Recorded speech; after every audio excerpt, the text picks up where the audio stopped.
সকলোকে স্বাগতম জনাইছোঁ আমাৰ নতুনকৈ খোলা ইউটিউব চেনেল ব্ৰাইট ক্লাছেছলৈ। চ' আজি আমি আমাৰ প্ৰিপজিশ্যনৰ ওপৰত আৰু এটা ভিডিঅ' আগবঢ়াইছোঁ।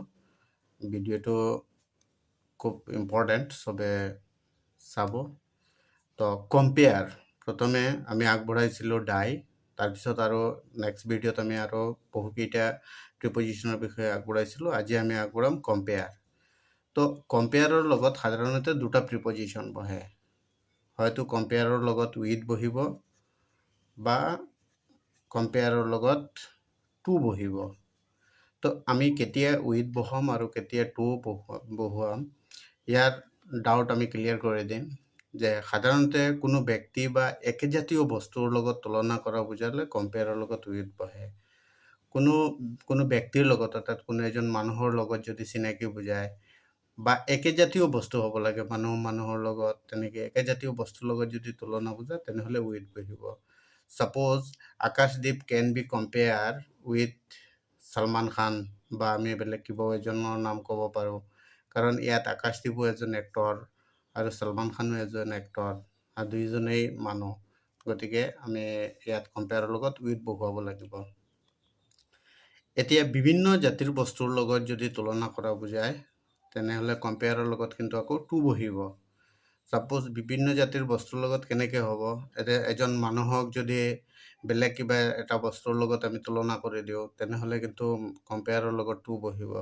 মই এটা উদাহৰণ লিখি দিছোঁ, the boy can be compare to a tiger, অৰ্থাৎ ল'ৰাজনক এটা বাঘৰ লগত তুলনা কৰিব পাৰোঁ। আমি সাধাৰণতে ধেমেলীয়াকৈ কৈ থাকোঁ যে ল'ৰাটো বাঘৰ নিচিনা সাহস, ল'ৰাটোৰ বাঘৰ নিচিনা সাহস, তেনেকৈ কিবা এটা কৈ দিওঁ, কিন্তু আচলতে এইজন মানুহ, কিন্তু আমি তুলনা কৰিছোঁ বাঘৰ লগত। ঠিক তেনেকৈ নেক্সট হ'ল ফেমিলিয়াৰ। আমি জানো সকলোৱে চিনাকি, যে কোনো ব্যক্তিৰ লগত যদি চিনাকি বুজায় কিন্তু ফেমিলিয়াৰৰ লগত উইথ বহে। ফেমিলিয়াৰ লগতো দুটা প্ৰিপজিশ্যন বহে, উইথ আৰু টু।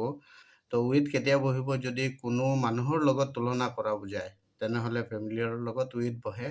মই এটা উদাহৰণ লিখি দিছোঁ সুবিধাৰ্থে, যে he is familiar with the old men, মানে তেওঁ বুঢ়া মানুহজনৰ লগত চিনাকি আছে। গতিকে এই বুঢ়া এজন মানুহ, গতিকে মানুহৰ লগত যদি চিনাকি, বুঢ়া মানুহক ৰাম ৰহিম কৰিম কিবা মানুহ এজন যদি হয়, তাৰ লগত যদি আপুনি চিনাকি বুজায় তেনেহ'লে উইথ বহিব। ঠিক তেনেদৰে ছাপ'জ কোনো ব্যক্তিৰ লগত তুলনা কৰা বুজালে, কোনো ব্যক্তিৰ লগত তুলনা কৰা চিনাকি বুজালে কোনো বস্তুৰ লগত চিনাকি, মানুহৰ লগত নহয়, বস্তুৰ লগত চিনাকি বুজালে ফেমিলিয়াৰৰ লগত টু বহে। ছাপ'জ তেওঁৰ হেণ্ডৰাইটিঙৰ লগত মই চিনাকি, অৰ্থাৎ আমি জেনেৰেলি হেণ্ডৰাইটিংবিলাক দেখিলে গম পাই যাওঁ। ধৰি লওক এজন টিচাৰে গম পাব এই ছাত্ৰৰ হেণ্ডৰাইটিংটো কাৰ, প্ৰায় মেক্সিমাম আমি গম পাই যাওঁ সম্পৰ্ক থকা মানুহৰ। তো I am familiar to his handwriting, অৰ্থাৎ মই তাৰ হেণ্ডৰাইটিঙৰ লগত চিনাকি। ঠিক তেনেদৰে অন আৰু অভাৰ, এই দুইটাৰ মাজত আমি কেতিয়াবা খুব প্ৰব্লেম ফিল কৰোঁ। অন কেতিয়া বহিব, অভাৰ কেতিয়া বহিব।